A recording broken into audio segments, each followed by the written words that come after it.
বিশ্বনবী সাল্লাল্লাহু আলাইহি ওয়াসাল্লামের স্ত্রী উম্মে সালামা রাদিয়াল্লাহু তাআলা আনহা যখন বিশ্বনবী সাল্লাল্লাহু আলাইহি ওয়াসাল্লামকে এই প্রশ্ন করলেন যে ইয়া রাসূলুল্লাহ, ইয়া হাবিবাল্লাহ, আমি দেখি কোরআনের মধ্যে কেবল পুরুষদের নাম ধরে বর্ণনা দেওয়া হয়, পুরুষদের নাম ধরে ধরে এত আয়াত নাজিল করা হয়, কিন্তু আমরা নারী, আমাদের নাম ধরে কেন আয়াত নাজিল করা হয় না? বিশ্বনবী সাল্লাল্লাহু আলাইহি ওয়াসাল্লামকে যখন এই প্রশ্ন করা হলো, বিশ্বনবী সাল্লাল্লাহু আলাইহি ওয়াসাল্লামের স্ত্রী উম্মে সালামা রাদিয়াল্লাহু তাআলা আনহার এই প্রশ্নের প্রতি উত্তরে আল্লাহ সুবহানাহু ওয়া তাআলা উম্মে সালামা রাদিয়াল্লাহু তাআলা আনহাকে সহ গোটা বিশ্বের সকল মুসলিম নারীদেরকে খুশি করে দেওয়ার জন্য এই আয়াতখানা নাজিল করে দিয়েছেন। পড়েন সুবহানাল্লাহ। সকল ক্ষমতার উৎসকে, কেউ যেটা পারে না পারে কে, কেউ যেটা দেখে না দেখে কে, কেউ যেটা শোনে না শোনে কে, কেউ যেটা দেয় না দেয় কে?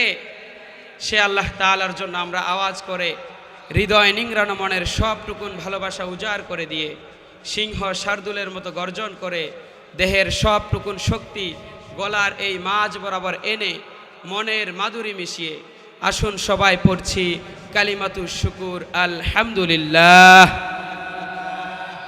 সবাই আওয়াজ করে একসাথে পড়ুন, রব্বানা লাকাল হামদ হামদান কাসীরান তাইয়িবান মুবারাকান ফীহি ইয়া রব্বি লাকাল হামদু কামা ইয়ানবাগি লিজালালি ওয়াজহিকা ওয়া আযীমি সুলতানিকা লাকাল হামদু বিল ঈমান লাকাল হামদু বিল ইসলাম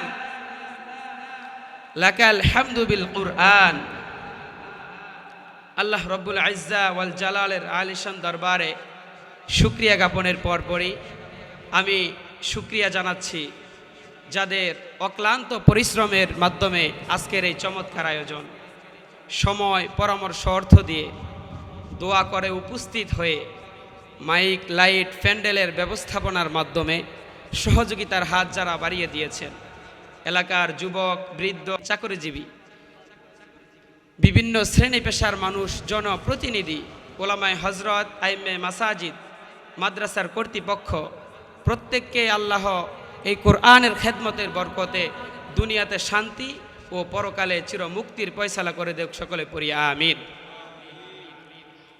রহমানিয়া ইসলামিয়া মাদ্রাসা উত্তরা ঢাকা এর উদ্যোগে হাফেজ ছাত্রদের পাগড়ি প্রদান উপলক্ষে আয়োজিত তাফসিরুল কোরআন মাহফিল 16 ডিসেম্বর 2025। মুহতিয়া মাহফিলে উপস্থিত মোহতারাম সম্মানিত সভাপতি, প্রধান অতিথি, বিশেষ অতিথি, অন্য অতিথি বৃন্দ, হজরতে উলামায়ে একরাম, দূর দূরান্ত থেকে আগত আল্লাহ পাকের আশিকিন, জাকিরিন, শাকিরিন, মুহিব্বিন, মুরব্বিয়ান আইজম, কলিজার টুকরা আমার সমবয়সী যুবক বন্ধুগণ, স্নেহের ছোট ভাই, পর্দার আড়ালের মা ও বোনেরা, প্রত্যেককে আমার অন্তরের অন্তরস্থল থেকে শুকরিয়া জানাই। বিশ্বনবী সাল্লাল্লাহু আলাইহি ওয়াসাল্লাম বলেন, মাল্লাম ইয়াশকুরিন নাসা লাম ইয়াশকুরিল্লাহ, যে মানুষকে শুকরিয়া জানায় না সে আল্লাহকেও শুকরিয়া জানাতে পারে না।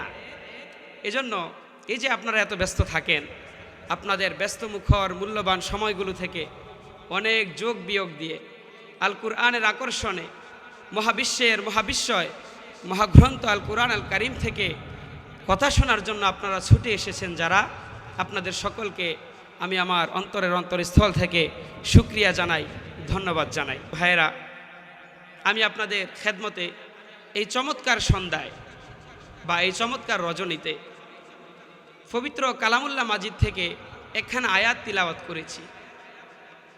যে আয়াতখানা হলো মহাবিশ্বের মহাবিশ্বয় মহাগ্রন্থ আল কোরআন আল কারিমের 33 নম্বর সূরা, সূরাতু আল আহজাবের 35 নম্বর আয়াত। সূরার নাম হলো সূরাতু আল আহজাব, আয়াত নং 35। তো আমি যেই আয়াতখানা তেলাওয়াত করেছি ৩৫ নম্বর আয়াত, এই আয়াতখানা ২২ নম্বর পারার প্রথম নম্বর পৃষ্ঠার ১০ নম্বর লাইন থেকে শুরু করে পৃষ্ঠার শেষ অবধি তথা ৬টি লাইন জুড়ে আয়াতখানা রয়েছে। বলেন সুবহানাল্লাহ। কয় লাইন জুড়ে আছে বলেন? ৬টি লাইন জুড়ে আয়াতখানা রয়েছে। আজকে আমরা এই আয়াত থেকে কথা শুনবো, সকলে পড়েন ইনশাআল্লাহ। আমার ভাইয়েরা বন্ধুরা, বিশ্বনবী সাল্লাল্লাহু আলাইহি ওয়াসাল্লামের স্ত্রী উম্মে সালামা রাদিয়াল্লাহু তাআলা আনহা যখন বিশ্বনবী সাল্লাল্লাহু আলাইহি ওয়াসাল্লামকে এই প্রশ্ন করলেন যে ইয়া রাসূলুল্লাহ, ইয়া হাবিবাল্লাহ, আমি দেখি কোরআনের মধ্যে কেবল পুরুষদের নাম ধরে বর্ণনা দেওয়া হয়, পুরুষদের নাম ধরে ধরে এত আয়াত নাজিল করা হয়, কিন্তু আমরা নারী, আমাদের নাম ধরে কেন আয়াত নাজিল করা হয় না? বিশ্বনবী সাল্লাল্লাহু আলাইহি ওয়াসাল্লামকে যখন এই প্রশ্ন করা হলো, বিশ্বনবী সাল্লাল্লাহু আলাইহি ওয়াসাল্লামের স্ত্রী উম্মে সালামা রাদিয়াল্লাহু তাআলা আনহার এই প্রশ্নের প্রতি উত্তরে আল্লাহ সুবহানাহু ওয়া তাআলা উম্মে সালামা রাদিয়াল্লাহু তাআলা আনহাকে সহ গোটা বিশ্বের সকল মুসলিম নারীদেরকে খুশি করে দেওয়ার জন্য এই আয়াতখানা নাজিল করে দিয়েছেন। পড়েন সুবহানাল্লাহ। ঢাকার মানুষ আজকে বাসায় গিয়ে বলতে হবে যে সূরাতুল আহজাবের ৩৫ নম্বর আয়াত শুধু তোমাদের খুশির জন্য নাজিল করেছে। পড়েন সুবহানাল্লাহ। আমার ভাইয়েরা বন্ধুরা, উম্মে সালামা রাদিয়াল্লাহু তাআলা আনহা বলেন, আমি একদিন ঘরের মধ্যে বসে বসে আমার মাথার চুলগুলো আঁচড়াচ্ছিলাম, এমন সময় মিম্বর থেকে বিশ্বনবী সাল্লাল্লাহু আলাইহি ওয়াসাল্লামের আওয়াজ শুনতে পেলাম। এমন সময় আমি আমার মাথার চুলগুলো ওই অবস্থাতেই জড়িয়ে নিলাম আর খুব মনোযোগ সহকারে কথাগুলো শ্রবণ করতেছিলাম। এমন সময় বিশ্বনবী সাল্লাল্লাহু আলাইহি ওয়াসাল্লাম মসজিদের মিম্বর থেকে ঘোষণা দেওয়া শুরু করলো, ইয়া আইয়ুহান নাসু ইন্নাল্লাহা ইয়াকুলু ইন্নাল মুসলিমিনা ওয়াল মুসলিমাতি ওয়াল মুমিনিনা ওয়াল মুমিনাত। চিৎকার মেরে পড়ুন না আল্লাহু আকবার। সাল্লাল্লাহু আলাইহি ওয়াসাল্লাম ঘোষণা দেওয়া শুরু করলো, ইয়া আইয়ুহান নাসু, হে লোক সকল, ইন্নাল্লাহা ইয়াকুলু, নিশ্চয়ই আল্লাহ বলেন। কে বলেন? ইন্নাল মুসলিমিনা ওয়াল মুসলিমাত, অবশ্যই আত্মসমর্পণকারী মুসলিম পুরুষ ও আত্মসমর্পণকারী মুসলিম নারী। পড়েন সুবহানাল্লাহ। শুধু যদি মুসলিম বলা হয় তাহলে পুরুষও বুঝায়, নারীও বুঝায়। কথা বলেন ঠিক কিনা? কিন্তু নারীরা বেখুশি, নারীদেরকে খুশি করার জন্য আয়াত নাজিল করা হয়েছে। এজন্য আল্লাহ সুবহানাহু ওয়া তাআলা শুধু ইন্নাল মুসলিমিনা, মুসলিমিন বলে ক্ষান্ত হননি, পাশাপাশি বলেছেন মুসলিমাত, কাদেরকে খুশি করার জন্য। এরপরে বলেছেন ওয়াল মুমিনিনা ওয়াল মুমিনাত, মুমিন পুরুষ ও মুমিনা নারী। আল্লাহ যদি শুধু মুমিন বলতেন তাহলে পুরুষও বুঝাইতো, নারীও বুঝাইতো। কোরআনুল কারীমের অন্য জায়গায় রব্বুল আলামিন বলেন, ক্বাদ আফলাহাল মুমিনুন, অবশ্যই সফল হয়েছে তারা, ঈমান এনেছে যারা। এখানে মুমিনুন বলতে পুরুষও বুঝায়, নারীও বুঝায়। কিন্তু নারীদেরকে খুশি করার জন্য এই সূরাতুল আহজাবের ৩৫ নম্বর আয়াতখানার মধ্যে আল্লাহ সুবহানাহু ওয়া তাআলা একবার আর দুইবার নয়, এক এক করে 10 বার নারীদের নাম ধরে বর্ণনা দিয়েছেন। পড়েন সুবহানাল্লাহ। আমার ভাইয়েরা বন্ধুরা, আল্লাহ সুবহানাহু ওয়া তাআলা বলেন, কাল কিয়ামতের দিন মহা প্রতিদান দিবসে যদি জান্নাতকে মহা প্রতিদান হিসেবে তোমরা পেতে চাও, তোমাদের 1 নম্বর গুণ থাকতে হবে ইন্নাল মুসলিমিনা ওয়াল মুসলিমাত, অবশ্যই আত্মসমর্পণকারী মুসলিম পুরুষ ও আত্মসমর্পণকারী মুসলিম নারী। আমার ভাইয়েরা বন্ধুরা, আমরা এই আয়াতের তাফসীরের দিকে যদি লক্ষ্য করি তাহলে আমরা দেখতে পাবো যে আমরা যারা নিজেদেরকে মুসলমান বলে দাবি করি, আমরা আসলে প্রকৃত মুসলমান হতে পারিনি। কারণ আল্লাহ এখানে বলেছে ইন্নাল মুসলিমিনা ওয়াল মুসলিমাত, অবশ্যই আত্মসমর্পণকারী মুসলিম পুরুষ ও আত্মসমর্পণকারী মুসলিম নারী। ইসলাম শব্দের অর্থ হলো আত্মসমর্পণ করা। কি করা? আওয়াজ করে বলেন, কি করা? আত্মসমর্পণ। কার কাছে? আল্লাহর কাছে। আমার ভাইয়েরা বন্ধুরা, পুলিশ যখন কোনো অপরাধীকে ধাওয়া করে, একটা পর্যায়ে গিয়ে যখন ওই অপরাধী পুলিশের হাত থেকে বাঁচতে না পারে, তখন পুলিশের সামনে দুহাত উপরে তুলে দেয় আর বলে আমি সারেন্ডার করলাম, আত্মসমর্পণ করলাম। আমাদেরকেও ঠিক তদ্রূপভাবে কার কাছে আত্মসমর্পণ করা লাগবে? আল্লাহর সামনে। ইসলাম শব্দের অর্থ আত্মসমর্পণ। যে নিজেকে মুসলমান বলে দাবি করে তার নিজের কোনো ইচ্ছা থাকতে পারে না। এজন্য রব্বুল আলামিন জানিয়ে দেন, ওয়ামা কানা লিমুমিনিন ওয়ালা মুমিনাতিন ইযা ক্বাদাল্লাহু ওয়া রাসূলুহু আমরান আন ইয়াকুনা লাহুমুল খিয়ারাতু মিন আমরিহিম। রব্বুল আলামিন জানিয়ে দেও আমার গোলামেরা, তোমরা যদি নিজেদেরকে মুসলিম বলে দাবি করতে চাও, তাহলে আল্লাহ এবং রাসূলের পক্ষ থেকে যেই ফয়সালা আসবে, যেই আদেশ আসবে, যেই নিষেধ আসবে, যেই বিধান চালু হবে, এরপরে তোমরা এটা মানবা কি মানবা না এই কথা চিন্তা করার তোমাদের এখতিয়ার নাই। আল্লাহ যে বিধান দিয়েছে, কোরআন যে আদেশ দিয়েছে, এই আদেশ যখন কোনো মুসলমানের সামনে আসে যে আত্মসমর্পণ করে, তার সামনে যখন আসে, সে নতুন করে চিন্তা করতে পারে না যে এটা কি মানবো কি মানবো না। এটার এখতিয়ার আল্লাহ তাকে দেয় নাই। মানতেই হবে, মানলেও হবে, না মানলেও হবে, এমন কোনো বিধান আছে নাকি? কারণ গোটা বিশ্বের যেখানে যা কিছুই থাক না, সব কিছু ইচ্ছায় কিংবা অনিচ্ছায় একজনের কাছে আত্মসমর্পণ করেছে, চিল্লায় বলতে হবে তিনি কে।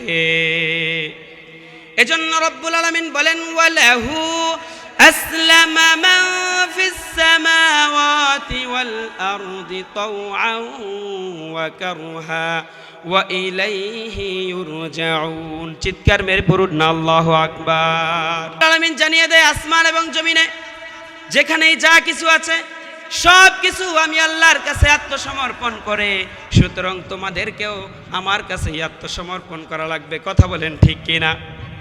এজন্য আমার ভাইয়েরা, বন্ধুরা, আমরা যদি মুসলমান হতে চাই তাহলে আমাদেরকে আত্মসমর্পণ করা লাগবে। এই আয়াতের তাফসীরের দিকে যদি লক্ষ্য করি তাহলে আমরা বুঝতে পারবো যে শুধু আব্দুর রহিম আর আব্দুল করিম নাম রাখলেই মুসলমান হওয়া যায় না, শুধু গরু খাইলে মুসলমান হওয়া যায় না, মুসলমানের ঘরে জন্ম নিলেই মুসলমান হওয়া যায় না। যদি মুসলমান হতে চাই তাহলে আত্মসমর্পণ করা লাগবে। একজনের কাছে চিল্লায় বলতে হবে তিনি কে? আল্লাহর কাছে আত্মসমর্পণ করা লাগবে। আমার ভাইয়েরা, বন্ধুরা, এই পৃথিবীতে যত নবী রাসূল এসেছিল, সকল নবী রাসূলগণ মুসলিম ছিলেন। তারা সবাই আল্লাহর কাছে আত্মসমর্পণ করেছেন। সাইয়েদনা ইব্রাহিম আলাইহিস সালাতু ওয়াস সালামকে যখন আল্লাহ বললেন, আসলিম ইয়া ইব্রাহিম, তুমি আত্মসমর্পণ করো, যখনই আল্লাহ সুবহানাহু ওয়া তাআলা সাইয়েদনা ইব্রাহিম আলাইহিস সালাতু ওয়াস সালামকে আদেশ দিলেন, ইব্রাহিম আলাইহিস সালাতু ওয়াস সালাম চিন্তা নাই, ভাবনা নাই, কোনো টেনশন ছাড়া সাথে সাথেই বলে দিলেন, আসলামতু লিরাব্বিল আলামিন। গোটা বিশ্বের রব আল্লাহর কাছে আমি আত্মসমর্পণ করেছি। পড়েন সুবহানাল্লাহ। আমার ভাইয়েরা, বন্ধুরা, আবার সাইয়েদনা ইউসুফ আলাইহিস সালাতু ওয়াস সালাম বললেন, তাওয়াফফানি মুসলিমান ওয়া আলহিকনি বিস সালিহিন। ওগো আল্লাহ, তুমি আমাকে মুসলমান হিসাবে মৃত্যু দান করো এবং সৎ লোকদের অন্তর্ভুক্ত বানাও। এইভাবে গোটা বিশ্বের যত নবী রাসূল আল্লাহ সুবহানাহু ওয়া তাআলা পাঠিয়েছেন, সকল নবী রাসূলগণ মুসলমান ছিলেন। এজন্য যারা মুসলিম বলে নিজেদেরকে দাবি করবে, যারা মুসলমান হতে চায়, তাদের নিজেদের কোনো ইচ্ছা থাকতে পারে না। তারা আল্লাহর কাছে আত্মসমর্পণ করা লাগে। আল্লাহ যেই আদেশ দেয়, যেই বিধান দেয়, যেই ফয়সালা দেয়, তাই মাথা পেতে মান্য করতে হয়, তাতেই সন্তুষ্ট থাকা লাগে। এজন্য আমরা নামাজের পরে পড়ি, রদিতু বিল্লাহি রব্বা ওয়া বিল ইসলামি দীনা। আল্লাহকে রব হিসাবে পেয়ে আমরা খুশি, আবার ইসলামকে দিন হিসাবে পেয়েও আমরা খুশি না বেজার। আবার ইসলামকে দিন হিসাবে রব্বুল আলামিন আমাদেরকে দান করে খুশি না বেজার? তিনিও খুশি। এজন্য রব্বুল আলামিন বলেন, আল ইয়াউমা আকমালতু লাকুম দীনাকুম ওয়া আতমামতু আলাইকুম নি'মাতি ওয়া রাদিতু লাকুমুল ইসলাম দীনা। আল্লাহ বলেন, আজ আমি তোমাদের দিন পূর্ণাঙ্গ করলাম, তোমাদের প্রতি আমার অনুগ্রহ সম্পূর্ণ করলাম এবং ইসলামকে তোমাদের জন্য দিন হিসাবে আমি আল্লাহ পছন্দ করলাম। পড়েন সুবহানাল্লাহ। ইসলামকে দিন হিসাবে আল্লাহ আমাদেরকে দান করে, তিনিও কি খুশি। এজন্য ইসলামকে দিন হিসাবে পেয়ে আমরা খুশি না বেজার? ইসলাম যা দিয়েছে যথেষ্ট না? ইসলাম যা দিয়েছে তার বেশি আমাদের লাগবে? রব্বুল আলামিন বলেন, কেউ যদি ইসলাম ছাড়া অন্য কোনো দিন চায়, অন্য কোনো ধর্ম কামনা করে, তাহলে আমি আল্লাহ তার কোনো কিছুই কবুল করব না। আর আখিরাতের ময়দানে সে হবে হাই হাই কোম্পানির ম্যানেজার। কি হবে? হাই হাই কোম্পানির ম্যানেজার। রব্বুল আলামিন বলেন, ওয়ামান ইয়াবতাগি গায়রাল ইসলামি দীনান ফালাই ইউকবালা মিন ওয়া হুয়া ফিল আখিরাতি মিনাল খাসিরিন। ইসলাম ছাড়া কেউ অন্য কোনো দিন কামনা করলে তার কোনো কিছুই আমি কবুল করব না। কাল কিয়ামতের দিন আখিরাতের ময়দানে সে হবে হাই হাই কোম্পানির ম্যানেজার, মানে সে হবে ক্ষতিগ্রস্তদের অন্তর্ভুক্ত। এজন্য আমরা কি ক্ষতিগ্রস্তদের অন্তর্ভুক্ত হতে চাই না প্রকৃত মুসলমান হতে চাই? যদি প্রকৃত মুসলমান আমরা হতে চাই তাহলে আত্মসমর্পণ করা লাগবে কার কাছে? আল্লাহর কাছে আত্মসমর্পণ করা লাগবে। আল্লাহর সামনে আত্মসমর্পণ করলেই ইজ্জত, আল্লাহর সামনে নিজেকে সঁপে দিলেই সম্মান। এজন্য হযরত ওমর ফারুক সিদ্দিক রাদিয়াল্লাহু তাআলা আনহু বলতেন, নাহনু কওমুন আ'আজ্জানাল্লাহু বিল ইসলাম ফাইন ইবতাগাইনাল ইজ্জাতা বিগাইরিহি আযাল্লানাল্লাহ। যে আমরা এমন এক জাতি যে জাতিকে আল্লাহ ইসলাম দ্বারা সম্মানিত করেছে, সুতরাং কেউ যদি ইসলাম ছাড়া অন্য কোথাও সম্মান তালাশ করে তাহলে তাকে অপমানিত করে ছাড়বেন কে?